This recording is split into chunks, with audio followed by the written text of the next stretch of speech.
ये देखो, ससुराल की ये मेरी पहली ठंड है, मुझे इसके मजे लेने चाहिए, लेकिन यहाँ तो मुझे छोड़कर सब घर वाले ठंड के मजे ले रहे हैं। सही है बेटा, तभी मेरी सास को पड़ी थी कि मैं जल्दी से बहू बनकर आ जाऊँ ताकि ठंड में 10 तरह की सब्जी मैं बनाऊं और ये मजे से रजाई में बैठी रही। हे भगवान, इतनी सारी सब्जियां बनाने के बाद बर्तन भी तो कितने सारे हो जाएंगे। इस ठंड में पहले इतना सारा खाना पकाते पकाते फिर बर्तन धोते धोते तो मुझे नानी याद आ जाएगी। मेरी गलती है जो शादी के पहले दिन ही ने अच्छे अच्छे पकवान बनाकर खिला दिए। पहले पता होता तो लाल मिर्च का सारा डब्बा ही उड़ेल कर बना देती। इससे अच्छे तो शादी के पहले के दिन ही थे।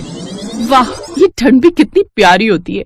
ठंड में रजाई में दुबके रहना और गाजर का हलवा बना बनाया मिल जाए तो और लाइफ में क्या चाहिए। वाह वाह, मेरी रजाई और ये हलवा। काशीपुर में रहने वाली नैना अपने माता पिता के साथ रहती थी। कॉलेज की पढ़ाई खत्म होते ही अब उसकी माँ ने उसे रसोई का सब काम सिखा दिया, जिसके बाद रसोई का काम अब नैना ही संभालती। लेकिन नैना बड़ी ही आलसी थी, वो अक्सर सब्जी बनाने से दूर भागती। ओफो नैना बेटा, ये सब क्या है? तूने फिर से रोटी के साथ अचार और चटनी बना दी। फ्रिज में सब्जियां रखी हैं, वो क्यों नहीं बनाई? माँ, आप जो बनाए खा लो ना। आपको पता है सब्जी बनाने में कितना टाइम लगता है। पहले उसको धो, छीलो, काटो और फिर बनाओ। इतनी देर कौन गैस के पास खड़ा रहेगा? ना वो बनाओ, मेरे बस की तो नहीं है। अरे कल को ससुराल जाएगी तो वहां भी क्या ऐसे ही आलस दिखाएगी? उन लोगों को भी बिना सब्जी की ही रोटी खिलाएगी। आप हर बार ससुराल वालों को बीच में क्यों ले आती हो? और इसीलिए तो आपसे कहती हूँ मेरे लिए कोई बड़ा ससुराल ढूंढना जहाँ नौकर चाकर हो, ताकि मुझे ना ये सब ना करना पड़े। ऐसे कुछ समय बीत जाता है और नैना के लिए एक बड़े घर का रिश्ता आता है और कुछ समय बाद नैना ब्याह कर अपने ससुराल चली जाती है। शादी के अगले दिन उसकी पहली रसोई की रस्म होती है। वो रसोई में जाती है तो वहां का गैस चूल्हा देखकर हैरान रह जाती है। हे राम, इतना बड़ा गैस चूल्हा! क्या मुझे क्या, अच्छा ही है, ऐसे जल्दी खाना बन जाएगा। फिर वो तरह तरह के पकवान बनाती है। पूरी, कचौरी, आलू की सब्जी, हलवा, रायता सब बनकर तैयार हो गया। अब देखना कैसे ये लोग मेरे हाथ का खाना खाएंगे तो खुश हो जाएंगे। वो मन ही मन ये सब सोच रही होती है कि तभी नैना की ननद डिम्पल और जेठानी अनीता वहां आती है। अरे वाह, खुशबू तो बड़ी अच्छी आ रही है। लेकिन ये क्या, ये तो आधा ही खाना बना है। नहीं दीदी, मैंने तो आलू पूरी, हलवा, रायता सब बनाया है। तुम नई नई हो ना, इसीलिए शायद तुम्हें अभी यहाँ के रूल्स पता नहीं। यहाँ खाने में एक नहीं बल्कि 10-10 सब्जियां बनती हैं एक वक्त पर। क्या? इसका मतलब इसीलिए वो इतना बड़ा गैस चूल्हा रखा हुआ है? हाँ और क्या, तुम तो ऐसे हैरान हो रही हो जैसे मैंने तुम्हें 10 नहीं बल्कि 100 सब्जियां बनाने के लिए बोल दिया हो। वो क्या है ना, यहाँ हर किसी को अलग अलग सब्जी पसंद है। अब 1-2 सब्जियां ही बनेंगी तो कुछ लोग तो भूखे ही रह जाएंगे, इसलिए 10 तरह की सब्जियां बनती हैं। अगर किसी को ये ना खाना हो तो वो खा ले, वो न खाना हो तो कुछ और खा ले। हाँ छोटी भाभी, और आज आप इस घर की परंपरा को आगे बढ़ाओ और फिर हम सबको खाने की टेबल पर बुला लेते हैं। बेचारी नैना की तो ये बात सुनते ही होश उड़ जाते हैं। चल बेटा नैना, हो जा शुरू। अब बन जा तू झांसी की रानी और बना डाल 10 सब्जियां। इतनी सब्जियां तो मेरी शादी में भी नहीं बनी थी जितनी ये लोग मुझसे एक वक्त में ही बनवा लेंगे। कुछ समय बाद वो सबके लिए खाना परोसती है तो उसके हाथों का खाना खाकर सब उसकी खूब तारीफ करते हैं। वाह, क्या कमाल का स्वाद है इन सब्जियों में। सचमुच छोटी बहू, तुम्हारे हाथों में तो जादू है। अब से तुम ही रसोई में 10 तरह की सब्जियां बनाओगी। अब तेरा क्या होगा नैना, बड़ी ऐश मार ली तूने माँ के घर में। अब अच्छे से शामत आई है तेरी। ऐसे कुछ दिन बीत जाते हैं और अब सर्दियों का मौसम शुरू हो जाता है। ठंडे मौसम को देखकर वो मन ही मन सोचती है, अरे वाह, आज तो गर्मा गर्म पकौड़े खाने वाला मौसम हो रहा है। ऐसा करती हूँ, सबको गर्मा गर्म पकौड़े बनाकर खिला देती हूँ। तेल में तले होने के कारण वो भारी होते, जिससे सबका पेट भर जाएगा। और साथ में थोड़ी कचौड़ी भी तल देती हूँ। आज शाम का डिनर यही हो जाएगा और मुझे इतनी सारी सब्जियां बनाने से छुट्टी मिल जाएगी। नैना जल्दी से रसोई में जाती है और पकौड़े बनाकर ले आती है। अरे भाभी, ये क्या बना दिया आपने? हमें नहीं खाना ये सब। हमें तो आलू की सब्जी, पनीर भुर्जी, फ्राई भिंडी ये खाना है। और मेरे लिए कद्दू की सब्जी, खट्टी मीठी वाली, और बैंगन का भरता। और मेरे लिए तुम बीन्स की सब्जी, फ्राई गोभी बना देना। और साथ में अरबी की सब्जी, कमल ककड़ी की सब्जी, और हाँ, करेले भी बना लेना। हे भगवान, इन लोगों में अक्ल नाम की चीज है कि नहीं। बारिश के मौसम में जहाँ सब इस तरह का चटपटा खाना खाने को तरसते हैं, तो वही इन लोगों को अभी भी 10 तरह की सब्जी खानी है। हे भगवान, ये कहाँ आकर फंस गई मैं।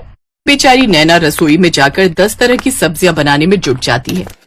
ये देखो, ससुराल की ये मेरी पहली ठंड है, मुझे इसके मजे लेने चाहिए, लेकिन यहाँ तो मुझे छोड़कर सब घर वाले ठंड के मजे ले रहे हैं। सही है बेटा, तभी मेरी सास को पड़ी थी कि मैं जल्दी से बहू बनकर आ जाऊं ताकि ठंड में 10 तरह की सब्जी मैं बनाऊं और ये मजे से रजाई में बैठी रहे। हे भगवान, इतनी सारी सब्जियां बनाने के बाद बर्तन भी तो कितने सारे हो जाएंगे। इस ठंड में पहले इतना सारा खाना पकाते पकाते फिर बर्तन धोते धोते तो मुझे नानी याद आ जाएगी। मेरी गलती है जो शादी के पहले दिन ही इन्हें अच्छे अच्छे पकवान बनाकर खिला दिए। पहले पता होता तो लाल मिर्च का सारा डब्बा ही उड़ेल कर बना देती। गुस्से में नैना खाना बना रही थी कि तभी सब्जी का गर्म गर्म छींटा उसकी आंख में लगता है। मेरी माँ।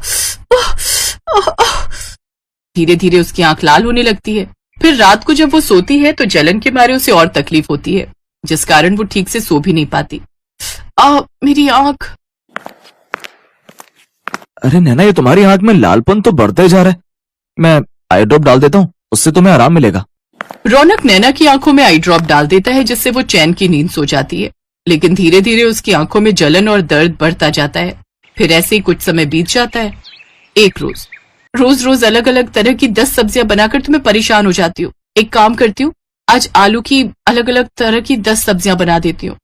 वो आलू की अलग अलग तरह की सब्जियां जैसे दम आलू, आलू के गुटके, आलू की रसेदार सब्जी जैसी चीजें बनाकर तैयार कर लेती है, जिसे देख उसके ससुराल वाले नाक सिकोड़ते हुए कहते हैं, ये क्या बना डाला आलू की सब्जी, वो भी 10 तरीके से।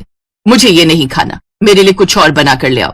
माँ जी, घर में सब्जियां खत्म हो गई थी और कल ठंड भी काफी ज्यादा पड़ रही थी, इसलिए मैं लेने ही नहीं जा पाई।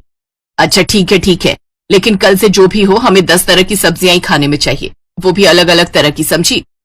अपनी सास की बात सुनकर नैना को गुस्सा तो बहुत आता है, लेकिन फिर वो चुप रह जाती है। ऐसे ही 2 दिन और बीत जाते हैं। एक रोज, सुबह से आंख में दर्द हो रहा है, लेकिन इससे मेरे ससुराल वालों को क्या? उन्हें तो बस 10 सब्जियां खाने से मतलब है। हॉस्पिटल भी नहीं जा सकती, नहीं तो इनके लिए 10-10 सब्जियां कौन बनाएगा? मुझे तो लगता है मैं एक दिन 10 सब्जियां बनाते बनाते भगवान के पास पहुंच जाऊंगी। जैसे तैसे वो सब्जियां बनाती है, लेकिन एक आंख से ठीक से ना दिखने के कारण उससे या तो कोई सब्जी जल जाती या किसी में नमक मिर्च तेज हो जाता। लेकिन उसके ससुराल वाले उसका दुख समझने की बजाय सब्जी बनाने के लिए उसी को 10 तरह की बातें सुना देते हैं। लेकिन उसके पति से उसका ये दुख देखा नहीं जाता और वो उसे हॉस्पिटल लेकर जाता है, जहां डॉक्टर उसका चेकअप करके कहते हैं, देखिए इनकी आंख में किसी गर्म चीज का छींटा चला गया, जिस वजह से इनका आधा कॉर्निया डैमेज हो गया। हमें जल्द ही इनका ऑपरेशन करना होगा, नहीं तो इनको पूरी तरह दिखना बंद हो जाएगा इस आंख से। अगले दिन ऑपरेशन की अपॉइंटमेंट मिलने के बाद वो उसे लेकर घर आ जाता है, जहां उसकी जेठानी उससे कहती है, आज तो तुमने जैसे भी बेकार सब्जियां बना दी, लेकिन कल 10 तरह की अच्छी सब्जियां बना लेना, क्योंकि कल घर में मेरे मायके वाले आ रहे हैं। अब बस भी करो आप सब। मेरे घर में जितना मर्जी सब्जियां बनाओ, लेकिन अकेले एक इंसान से नहीं, बल्कि पूरे परिवार मिलकर। आपको पता है सब्जी का छींटा जाने से इसकी आधी आंख खराब हो गई है। फिर अगले दिन वो उसे ऑपरेशन के लिए ले जाते हैं, जहां उसका सफल इलाज होता है और उसे पूरी तरह दिखना शुरू हो जाता है। 3 दिन बाद वो घर आती है तो उसकी सास उससे, हमें माफ कर दे छोटी बहू, तेरे आने से पहले हमने नौकर रखा हुआ था, लेकिन 10 सब्जियों से परेशान होकर वो भी भाग ही गया। फिर हम सब मिलकर ही सब्जियां बनाने लगे, लेकिन तेरे आने के बाद हमने सब तेरे ऊपर ही छोड़ दिया, जिस कारण तेरी ये हालत। लेकिन अब से तू अकेले काम नहीं करेगी, बल्कि हम सब भी तेरी मदद करेंगे। और हाँ, अब से इस घर में 10 नहीं बल्कि 2 ही तरह की सब्जियां बनेंगी और वो सबको खानी पड़ेंगी। अपनी सास के मुंह से ये बात सुनकर नैना बहुत खुश हुई और अब वो खुशी खुशी अपने ससुराल वालों के साथ रहने लगी।